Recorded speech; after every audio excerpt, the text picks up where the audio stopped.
आपको laptop, desktop, printer, CCTV, mobile, battery, e rickshaw या AC PCB chip level repairing course करना है तो आप हमारे स्क्रीन पे दिए हुए नंबर पे कांटेक्ट करिए।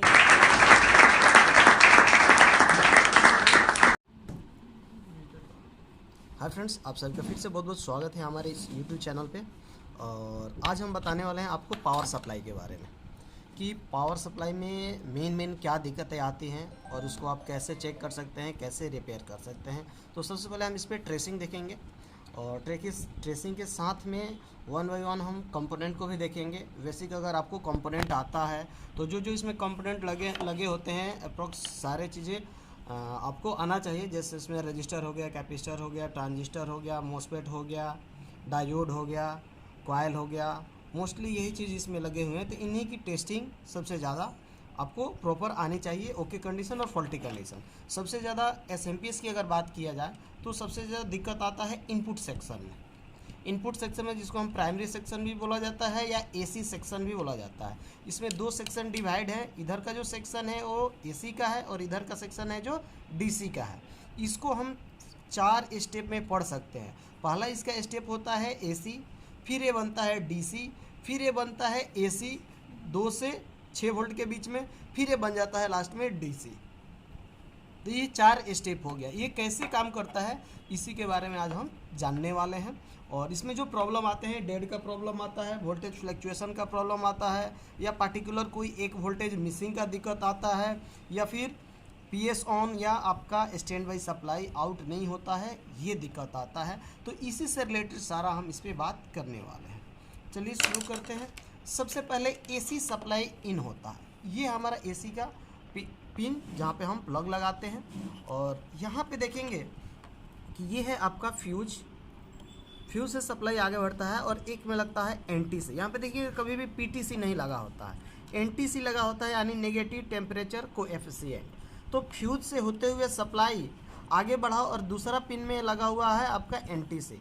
यहाँ से और ब्रांडेड अगर आपके पास एसएमपीएस है तो फ्यूज और एनटीसी के बाद आपको कॉइल मिल जाता है, ठीक है। पर ये चाइनीज है तो इनमें कॉइल का यूज नहीं करता है और नॉन पोलराइज कैपेसिटर का भी यूज नहीं करता है। डायरेक्ट आपको दे देता है ब्रिज रेक्टिफायर डायोड पे।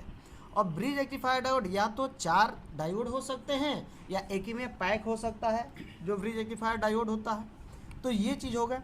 अब यहाँ से एसी सप्लाई 220 वोल्ट इन करता है और आता है ब्रिज रेक्टिफायर डायोड पे, और 2 डायोड पे इन होता है और 2 डायोड से आउट होता है। यहाँ पे जैसे ही आउट होता है तो ये लिखा है आप लगा हुआ है आपका MFP, जिसको मेन फिल्टर कैपेसिटर बोलते हैं। यहाँ पे आपको वोल्टेज होता है अप्रॉक्स 300 के आसपास डीसी में। बाकी अगर इनके जंक्शन पे अगर आप चेक करेंगे तो आपको सिर्फ और सिर्फ वोल्टेज मिलेगा 150 के आसपास। 1 2 3 पॉइंट है। अगर बीच वाले पॉइंट पे आप चेक करेंगे, यहाँ से चेक करेंगे तो 150 मिलेगा, यहाँ से चेक करेंगे तो आपको 150 मिलेगा। और पार्टिकुलर दोनों को अगर मिला के हम चेक करेंगे तो आपको 300 के आसपास ये वोल्टेज डीसी होता है। चलिए, तो ये सप्लाई जब कैपेसिटर तक आ जाता है, अब सबसे ज़्यादा प्रॉब्लम होता है कैपेसिटर लीक कर जाता है या फूल जाता है या ब्लास्ट कर जाता है। अगर आपके एसएमपी से आवाज़ आ गया तो सिंपल सा फंडा है कि आपका जो ये आपका कैपेसिटर है, मेन फिल्टर कैपेसिटर, यही ब्लास्ट करता है। तो कैपेसिटर आपका ब्लास्ट कर जाएगा या फिर कैपेसिटर ब्लास्ट करेगा या फिर लीक कर जाएगा। तो अब इसको क्या करना है, अगर ये फूल गया है तो इसको रिप्लेस करिए, या लीक कर गया है तभी रिप्लेस करना है। अगर ख़राब हो गया, ब्लास्ट कर गया, तो ब्लास्ट तो तभी करता है जब इसके आउटपुट में कहीं ना कहीं हेवी शॉर्टिंग होता है। अगर हेवी शॉर्टिंग नहीं होगा तो ये ब्लास्ट नहीं करेगा, सिर्फ लीक कर जाता है, मतलब फूल जाता है, ठीक है। तो ये सप्लाई हम देखते हैं यहाँ से। तो इसको हम ऐसे रख लेते हैं, मल्टीमीटर को बाजार पॉइंट पे सेट करेंगे, ठीक है। यहाँ से सप्लाई इन किया, ये दोनों कैपेसिटर है, यहाँ पे ब्रिज रेक्टिफायर डायोड लगे हुए हैं। ये सप्लाई यहाँ से इन किया, यहाँ पे आ गया डायोड पे, डायोड का दूसरा पिन यहाँ पे है, और एक इधर से सप्लाई आया तो उसका डायोड यहाँ पे है और यहाँ से यहाँ पे आ गया। एक पिन यहाँ से यहाँ आ गया कैपेसिटर पे और एक पिन यहाँ से यहाँ आपका यहाँ पे आ गया कैपेसिटर पे। ये जंक्शन वाला पॉइंट है। अब ये कैपेसिटर पे यहीं से सप्लाई आपका आ गया यहाँ पे, यहाँ से यहाँ एक जंपर लगा हुआ है। ध्यान देंगे कि यहाँ से यहाँ एक आपका, ये तो डायरेक्ट ट्रैक दिख रहा है आपको, और यहीं से देखिए एक नॉन पोलराइज कैपेसिटर लगा के ये सप्लाई डायरेक्ट एसी वोल्टेज दे दिया जाता है कहाँ, मेन आपका जो ट्रांसफार्मर होता है यहाँ पे, इसको एसएम ट्रांसफार्मर भी बहुत लोग बोलते हैं, मेन ट्रांसफार्मर भी इसको बोला जाता है। तो एक तो सप्लाई आता है यहाँ पे, पहले ये सप्लाई कहाँ जाता है ये हमें ध्यान देना है। तो ये सप्लाई अब देखिए इसमें पहले तो हम आपको बता दें कैसे होता है, फिर ट्रेसिंग करने में आसान हो जाएगा। जब एसी सप्लाई आता है तो सबसे पहले आ जाएगा इस ट्रांजिस्टर पे। ये ट्रांजिस्टर क्या करता है, बहुत सारे आपको देखे होंगे मदरबोर्ड में कि यहाँ पे एक ऑसिलेटर लगा होता है या आईसी लगा होता है या मॉसफेट लगा हो सकता है, ठीक है। तो ये क्या करता है कि ये जो आईसी आपको कॉइल है, इसको हम एक्जुअली कॉइल भी बोल सकते हैं। तो ये सबसे पहले एसी सप्लाई आता है इस मॉसफेट पे, ये मॉसफेट क्या करता है, इसको एक्टिव करता है। जब ये एक्टिव होता है तो यहाँ पे देखिए दो डायोड लगे हैं, एक ये बड़ा वाला डायोड और एक यहाँ पे छोटा वाला डायोड, ये दोनों डायोड हैं।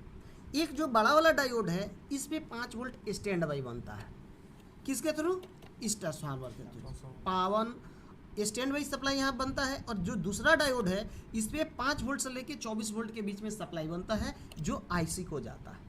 तो सबसे पहले हम इतना ट्रेसिंग कर लेते हैं, फिर इसके बाद वाली ट्रेसिंग करेंगे। तो ये लास्ट वाला है कॉइल देखेंगे, तो इस पर सप्लाई कैसे आ रहा है, ये 3 पिन है इसके। तो यहाँ से ट्रैक देखेंगे कि यहाँ पे आया, यहाँ पे आ गया, यहाँ पे आया, और यहाँ से ये जंपर लगा हुआ है, ये पिन आ गया कहाँ हमारा, कैपेसिटर पे। कैपेसिटर यहाँ पे 2 पिन है, इधर वाला पिन क्या है जी, माइनस, और इधर वाला पॉजिटिव। तो ये माइनस हो गया पॉजिटिव, पॉजिटिव सप्लाई चला गया कहाँ, जंपर से होते हुए कहाँ, इस कॉइल समझिए या एक्जुअली कॉइल कहिए, ठीक है, या ट्रांसफार्मर कहिए, यहाँ पे आ गया। और ये चीज़ है कि इससे एक्टिव है, इसका जो दूसरा पिन है ये देख रहे हैं कि यहाँ पे जो मॉसफेट लगा है इससे एक्टिव हो रहा है ना। और यही सप्लाई क्या हो रहा है कि यहाँ पे इसका अब मॉसफेट है तो ड्रेन गेट 3 पिन ही होंगे, इसका अब ड्रेन गेट सोर्स। अब यहाँ पे ये इसका सोर्स है, यहाँ पे रजिस्टर लगा आ गया यहाँ पे, और इसी में से ये क्या किया, यहाँ से जंप किया, यहाँ पे ये एक रजिस्टर लगा है 100 शायद ओम का है, हाँ 100 ओम का है, दोनों साइड सिस्टम वैल्यू आ रहा है 100 ओम का है। और यहीं से फिर सप्लाई ये जंप करा के इसको एक्टिव कर दिया। फिर यहाँ पे देखिए कोई कंपोनेंट लगा है, देख लेते हैं, 2 रजिस्टर लगे, एक ये रजिस्टर हो गए और एक ये रजिस्टर हो गया। ये दोनों रजिस्टर से सप्लाई होते हुए आ गया कहाँ, यहाँ पे। अब जैसे ही ये ऑन होगा यहाँ पे, ये क्या करेगा, दूसरे साइड में सप्लाई आउट करेगा। तो जब दूसरे साइड में आउट करेगा तो ये सब आपस में, अब आप प्राइमरी और सेकेंडरी देखे होंगे कि प्राइमरी में कम से कम 2 पिन होते हैं, सेकेंडरी में 2 से ज़्यादा होता है। अब ये सेकेंडरी, इसका सेकेंडरी कॉइल है इस साइड में, तो इस साइड में सप्लाई यहाँ पे आ गया, यहाँ से निकल के हम आ गए यहाँ पे। ये डायोड है आपका ये वाला, क्योंकि देखिए यहाँ से हम यहाँ बीप करा सकते हैं आराम से, है ना। तो यहाँ से हम आ गए, अब यहाँ से इन करेगा तो यहाँ से आउट होगा, यहाँ से आउट किया। अब देखिए ये सप्लाई एक तो चला जाता है आपके आईसी पे, जो मेन कंट्रोलर आईसी होता है इसका, और यही सप्लाई चला जाता है कहाँ, स्टैंड बाई पर्पल वाले वायर पे। तो पर्पल वाला वायर यहाँ पे है, यानी पहला नंबर, इस पे हम बीप करा सकते हैं, ठीक है। तो चलिए पहले इसकी ट्रेसिंग कर लेते हैं। तो यहाँ से ये सप्लाई देखेंगे, ये ट्रैक यहाँ से होते हुए चला गया कहाँ, यहाँ पे, यहाँ से यहाँ आ गया, और यहाँ से ये आ गया यहाँ पे। यहाँ पे क्या लगा है जी, तो आईसी पे आ गया डायरेक्ट, आईसी पे आ गया। फिर इसी डायोड से ये सप्लाई इधर आ रहा है, यहाँ से यहाँ आया, यहाँ से ये आपका जंपर लगा है, और ये जंपर से होते हुए सप्लाई आ गया कहाँ, यहाँ पे। यहाँ पे क्या लगा है, तो ये पर्पल वाला वायर, तो हम यहीं पे चेक कर सकते हैं पर्पल वाले में। तो हम इसमें लगा लेते हैं पर्पल वाले में, किधर गया पर्पल वाला, ये है, और हम इसके 1 नंबर पे आ गया। स्टैंड बाई आईसी पे भी चला गया और यहाँ पे भी चला गया। आईसी पे चला जाता है कि स्टैंड बाई सप्लाई जो है प्रॉपर बन रहा है, स्टैंड बाई आ गया। अब यहाँ पे सप्लाई बनेगा पीएस ऑन, ग्रीन वाले वायर का। तो ये जो छोटी वाली डायोड है, इसके आगे जो छोटी वाली डायोड है देख रहे होंगे, ये वाली, ठीक है। तो इस डायोड से सप्लाई निकलता है, तो इस डायोड का पॉइंट ये है, ठीक है। यहाँ पे इन किया, यहाँ से आउट किया। अब इसकी अगर हम टेस्टिंग करें तो यहाँ से हमें देखना है कि सप्लाई कैसे ये पहुँचा आपके आईसी पे, ठीक है।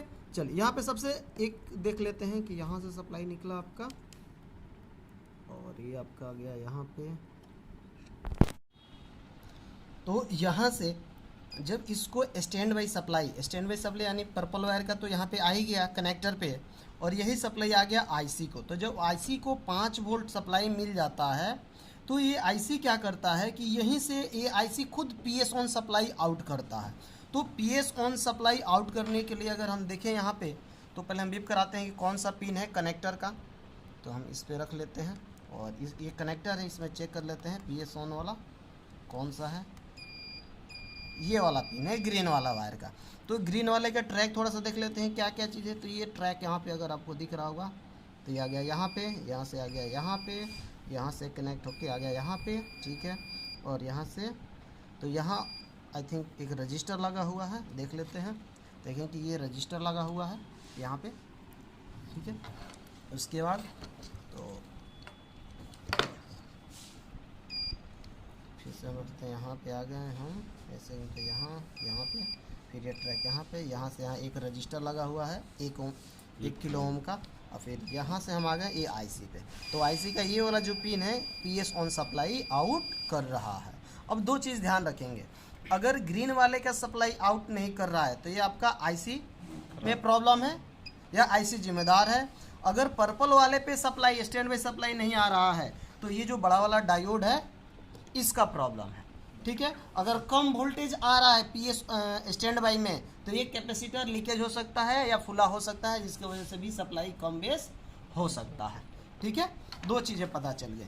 उसके बाद जैसे ही आईसी पीएस ऑन आउट कर देता है, स्टैंड बाई आ जाता है, तो फिर ये आईसी क्या करता है कि इसके पीछे यानी एक और बीच में, दोनों ट्रांसफार्मर के बीच में, यानी जो मेन ट्रांसफार्मर है और इधर जो साइड में कॉइल है, इनके बीच में एक ड्राइवर लगा होता है। इसको हम, ये जो है ये ड्राइवर है, यही क्या करता है कि आपके ये जो दोनों साइड में जो आपके ट्रांजिस्टर हैं इनको स्विचिंग कराता है। वो कैसे होगा वो हम दिखा देते हैं। तो इसको चलाने के लिए इसके पीछे यहाँ पे 2 ट्रांजिस्टर यहाँ पे ऑलरेडी लगे हुए हैं। ये देखिए छोटा वाला, ये ट्रांजिस्टर एक आपका यहाँ पे है और एक ट्रांजिस्टर यहाँ पे है, ठीक है। अब ये जो आईसी है आपका, ये क्या करता है, यहाँ पे 2 ट्रांजिस्टर जो लगे हैं उनको एक्टिव करता है। तो ये ट्रांजिस्टर का 3 पिन है और यहाँ पे ये ट्रांजिस्टर का 3 पिन है। तो ये देखेंगे कि इन दोनों ट्रांजिस्टर का एक पिन इस आईसी से कनेक्टेड है, इससे कनेक्टेड है। इस आईसी का जो पिन है ये इससे कनेक्टेड है। अगर ट्रैक देखा जाए तो यहाँ पे देखिए ये ट्रैक आ रहा है, यहाँ से ये ट्रैक आया, यहाँ से होते हुए आ गया, ये नहीं है, ठीक है। ये ट्रैक यहाँ से आ रहा है, सीधा आ गया यहाँ पे, ठीक है। इधर से देखा जाए तो दूसरा नंबर पिन है, और दूसरे ट्रांजिस्टर के लिए देखा जाए तो इसका ये पिन है, यहाँ से आ गया यहाँ पे आ गया तीसरा पिन। तो ये दोनों जो ट्रांजिस्टर है, दोनों ट्रांजिस्टर एक्टिव होगा किससे, इस आईसी से, क्योंकि जब तक ये आईसी इन दोनों को ट्रांजिस्टर को एक्टिव नहीं करेगा तो इन दोनों ट्रांजिस्टर का एक पिन जो है इस कॉइल से कनेक्टेड है। और इसका भी देख लेते हैं, तो 1 2 3 इसका भी कनेक्ट है। तो दोनों ये ट्रांजिस्टर क्या करते हैं, इसको रन कराते हैं, यानी एक स्विचिंग सिग्नल देते हैं। जो ये आउट होता है तो फिर ये आउटपुट में, अब हम आ गए दूसरे साइड में। तो अब जहाँ से आउट होता है तो देखिए ये 3 पिन का एक लगा हुआ है, तो ये इसी कॉइल से जुड़ा हुआ है, ये भी जुड़ा हुआ है और ये भी जुड़ा हुआ है, दोनों जुड़ा हुआ है। अभी दोनों जुड़ा हुआ है तो ये दोनों क्या करते हैं, आपके ये मेन ट्रांसफार्मर को एक्टिव करते हैं। और पीछे ये दोनों क्या लगे हुए हैं यहाँ पे, तो दोनों ट्रांजिस्टर हो सकते हैं या दोनों मोसफेट हो सकते हैं। जब ये दोनों एक्टिव होते हैं तो इन दोनों के बीच से जो सप्लाई निकलता है ट्रांसफार्मर को ऑन करने के लिए, वो 150 वोल्टेज के आसपास होता है, 150 वोल्ट के आसपास होता है दोनों के बीच से जो निकलता है। अब ये आपका जो मेन ट्रांसफार्मर जब एक्टिव होता है तो इसके अंदर क्या होता है, मैग्नेटिक फील्ड जनरेट होता है। जब मैग्नेटिक फील्ड जनरेट होता है तो दूसरे साइड में, यानी सेकेंडरी साइड में, क्योंकि ये हो गया हमारा प्राइमरी, ये हो गया हमारा सेकेंडरी। अब सेकेंडरी साइड में हमें 3 डायोड, अगर यहाँ पे डिपेंड करता है कि आपको कितना आउटपुट चाहिए, 3 वोल्ट, 5 वोल्ट, 12 वोल्ट। लैपटॉप में जाएंगे तो एक डायोड मिलते हैं जो सिर्फ 19 वोल्ट आउट करता है, और ये हो गया आपका 3 डायोड, यानी यहाँ पे हमें 3, 5, 12 सप्लाई निकालना होता है और -12 भी लेना होता है। ठीक है, 4 सप्लाई, चारों सप्लाई हम देखेंगे आउटपुट में। तो ये देखिए, ये अब जो डायोड हैं ये हैं शॉटकी डायोड। शॉटकी डायोड में ये है कॉमन कैथोड रेक्टिफायर डायोड। ठीक है, यानी इसके 2 पिनों पे सप्लाई इन होता है और बीच वाले सप्लाई से आउट होता है, फिर आउटपुट कॉइल, आउटपुट कैपेसिटर से होते हुए एक्यूरेट सप्लाई आपका बन जाता है। ठीक है, इसी की हम टेस्टिंग करेंगे। तो यहाँ पे हम रखें, यहाँ से इस पिन पे भी बीप कर रहा है, इस पिन पे भी बीप कर रहा है, 2 पिनों पे बीप किया और इस पिन से सप्लाई आपका आउट किया। अगर हम इसकी टेस्टिंग करें तो बीच वाले पिन से इस पे भी वैल्यू आएगा और इस पे भी वैल्यू आएगा। ठीक है, यहाँ पे रख के हम इसको चेक करेंगे तो वैल्यू नहीं आना चाहिए पर आ रहा है। क्यों?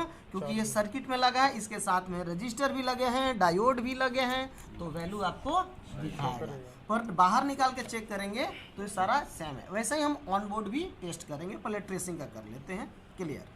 तो यहाँ से सप्लाई इस पे भी आया, इस पे भी आया, यहाँ से निकला, यहाँ से यहाँ कॉइल लगे हैं। ठीक है, यहीं पे एक फिल्टर कैपेसिटर लगा है और यही सप्लाई आ गया यहाँ पे, यहाँ से आ गए हम यहाँ पे। ये कौन सा सप्लाई है जी? तो येलो वाला, येलो वाले वायर पे देखते हैं कि बीप कर रहा है क्या।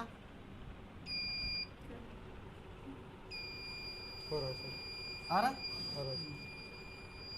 ठीक है, तो ये 12 वोल्ट वाला हो गया। ठीक है, इसके बाद दूसरा डायोड देखते हैं। तो ये इसके सेकेंडरी से ही किसी भी पिन पर, क्योंकि सेकेंडरी ऑलमोस्ट सब आपस में जुड़े होते हैं। ठीक है, तो हम यहाँ पे रख लिए, ये भी बीप किया, ये भी बीप किया, इसके बीच वाले से सप्लाई निकला। ये डायोड आपका कॉइल है, यहाँ पे गया, यहाँ से ट्रैक निकला, यहाँ पे आ गया और यहाँ पे आ गया। ये कॉर्नर वाली पिन जो है आपका आई थिंक रेड वाली होनी चाहिए। चलिए देख लेते हैं रेड वाली पे।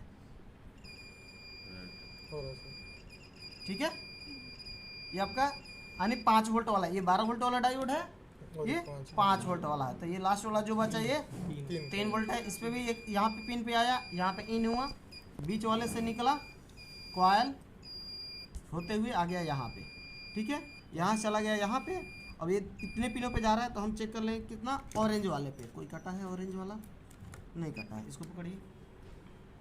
तो ऑरेंज वाला वायर यहाँ पे मिल गया, डायोड से डायरेक्ट वहाँ पे कॉइल कैपेसिटर से होते हुए जा रहा है। और कॉइल कैपेसिटर तो ये फिल्टर के लिए लगा होता है ना, ये कॉइल है, इसी में 4 कॉइल है। इस कॉइल में 4 कॉइल हैं, 3 तो पॉजिटिव वाले हो गए, एक माइनस वाला भी है। ठीक है, और यहाँ पे 3 कैपेसिटर है, 3, 5, 12 का, और एक हो गया माइनस का, और यही सप्लाई आपका निकल के यहाँ पे आ गया। तो ये तीनों तो पॉजिटिव मिल गए, 3, 5, 12 वाले। अब देखना है हमें -12 ये ब्लू वाला वायर होते हैं। अब ब्लू वाला वायर मतलब कि ये कॉर्नर वाले पे ना जी, बीप करा के देख लें, लगा दो जी, पकड़ो, ये है हमारा ब्लू वाला वायर। ठीक है, चलिए, तो यहाँ पे आ गया। अब इस पे उल्टा ट्रेसिंग कर लेंगे तो जल्दी में समझ में आ जाएगा। यहाँ पे देखिए, यहाँ से आ गया, यहाँ से यहाँ आई थिंक डायोड लगा है, पर ये डायोड आप ध्यान से देखेंगे कि कैसे लगा हुआ है। नेगेटिव वाला पिन इधर से सप्लाई जाएगा ना, तो इसका कैथोड पॉइंट इधर है और एनोड पॉइंट इधर है ना। ठीक है, तो अब यहाँ पे सप्लाई इन करेगा पॉजिटिव वोल्ट कितना 12, क्योंकि 12 इन करेगा तभी तो -12 निकलेगा। यहाँ पे आते हैं, आ गए यहाँ पे, ये ट्रैक आपको सीधा यहाँ पे आ रहा, यहाँ से यहाँ इनके बीच में। अब ये यहाँ पे एक और डायोड लगा हुआ है। ये डायोड क्या करता है, पहले इसको पॉजिटिव वोल्ट देगा, ये वाला, और इसके साथ में कॉइल भी लगे हैं। जैसे ये पतला वाला जो कॉइल है ना अंदर, एक ये मोटी वाली, एक पतली वाली, यानी ये पॉइंट हो गई आपका। ठीक है, यहाँ पे आ गया, और यही आपको आउट करेगा यहाँ पे। ठीक है, यहाँ पे भी चला गया। अब यहीं पे सप्लाई गया इसी किसी से 12 वोल्ट वाली, ये 12 वोल्ट वाला डायोड था ना, तो इसी से सप्लाई चला जाएगा इस पे, यहाँ से आ जाएगा आपका यहाँ पे, और ये डायोड से जब निकलेगा तो ये -12। अब डायोड पे एक्चुअली है क्या कि इस डायोड पे जो सप्लाई दिया गया है डायरेक्ट इससे दिया गया है, आपके क्योंकि जब ये डायोड क्या करेगा कि ये डायोड तो पल्स को 12 वोल्ट में कन्वर्ट कर देगा। तो डायोड के कैथोड पॉइंट पे अगर हम पॉजिटिव वोल्ट यानी प्योर वोल्ट देंगे तो वो पास नहीं करेगा। तो इसको क्या चाहिए, direct magnetic field. Magnetic field यानी जो ट्रांसफार्मर से सप्लाई निकल रहे हैं वो जो जो ये डायरेक्ट जो ट्रांसफार्मर से जो सप्लाई निकल रहा है वो पहुंचता है। तो ये अब क्या करता है कि इस माइनस, तो सिग्नल पहुंच गया, अब डायोड क्या करेगा, माइनस में ही सप्लाई आउट करेगा। तो सिग्नल डायोड जो है सिग्नल को आसानी से पास कर देता है, और अगर वोल्टेज उल्टा साइड से देंगे तो पास नहीं करेगा। तो आराम से यहाँ पास करेगा, जैसे निकलेगा। तो यहाँ पे कैपेसिटर लगे हैं, ये छोटी वाली -12 वाली होती है, और यहीं से फिल्टर होके आपका -12 भी आ जाएगा यहाँ पे। तो ये आपका टेस्टिंग मेन चीज़ें एक बार ओवरव्यू में आपको जल्द से ख़त्म कर देते हैं। सप्लाई इन हुआ, कैपेसिटर ब्रिज रेक्टिफायर डायोड पे गया, फ्यूज पे थर्मिस्टर पे होते हुए bridge rectifier diode, main filter capacitor, main filter capacitor से आ गया क्या, ये साइड वाले कॉइल पे। ये साइड वाला कॉइल जब एक्टिव होगा तो ये सप्लाई आउट करेगा 5 वोल्ट स्टैंड बाई बड़े वाले डायोड पे। डायोड से होते हुए आईसी पे आ जाएगा, और स्टैंड बाई यहाँ पे आ गया कनेक्टर पे, ठीक है। उसके बाद यह जब आईसी को स्टैंड बाई मिल जाएगा तो ये आईसी क्या करेगा, पीएस ऑन आउट करेगा। ये भी ट्रैक पे यहाँ पे आ गया। अब जैसे ही हम पीएस ऑन को शॉर्ट करते हैं, जैसे ही पीएस ऑन को शॉर्ट करते हैं, ये आईसी क्या करता है, ये दोनों ट्रांजिस्टर को एक्टिव करता है। अब जब दोनों ट्रांजिस्टर एक्टिव होता है तो ये क्या करता है, इसको एक सिग्नल प्रोवाइड करता है, जैसे ऑसिलेट सिग्नल होता है। ये क्या करता है, आउटपुट, जब इधर इन होगा तो दूसरे साइड आउट होगा। जब आउट करता है तो वही सिग्नल आके इन दोनों को एक्टिव कराते हैं। यानी ये जो दोनों कंपोनेंट यहाँ पे ट्रांजिस्टर भी हो सकते हैं या मोसफेट भी हो सकते हैं। अगर मोसफेट होगा तो इन दोनों को गेट को एक्टिव करेंगे, अगर ट्रांजिस्टर होंगे तो इनके बेस को एक्टिव होगा। जब एक्टिव होगा तो अब क्या होगा, यहाँ से सप्लाई आउट होगा, इन दोनों के बीच से जो सप्लाई आउट होगा वो होगा 150 वोल्टेज के आसपास, और यही 150 वोल्टेज के आसपास मेन ट्रांसफार्मर को जाके एक्टिव होगा। जब एक्टिव होगा तो आउटपुट इसके अंदर मैग्नेटिक फील्ड बनेगा, मैग्नेटिक फील्ड बनेगा तो ये आउटपुट होगा। आउटपुट होगा तो फिर 3 वोल्ट वाले डायोड को, 5 वोल्ट वाले डायोड को, 12 वोल्ट वाले डायोड को सप्लाई मिलेगा। जब इनको सप्लाई मिल जाएगा तो फिर आउटपुट को आउटपुट कैपेसिटर से होते हुए एक्यूरेट सप्लाई हमारा आउट हो जाएगा, और ये माइनस वाला जो उल्टा डायोड है इससे सप्लाई आउट हो जाएगा, और सप्लाई हमें यहाँ पे मिल जाएगा। खत्म। ऐसे ही और भी वीडियो देखने के लिए हमारे चैनल को सब्सक्राइब करिए। अगर आपको laptop, desktop, printer, CCTV, mobile, battery, e rickshaw या AC PCB chip level repairing course करना है तो आप हमारे स्क्रीन पे दिए हुए नंबर पे कांटेक्ट करिए, या फिर download.multitecinstitute.com पे विजिट करिए। तो मिलते हैं अगले वीडियो में, तब तक के लिए बहुत बहुत धन्यवाद। Thank you.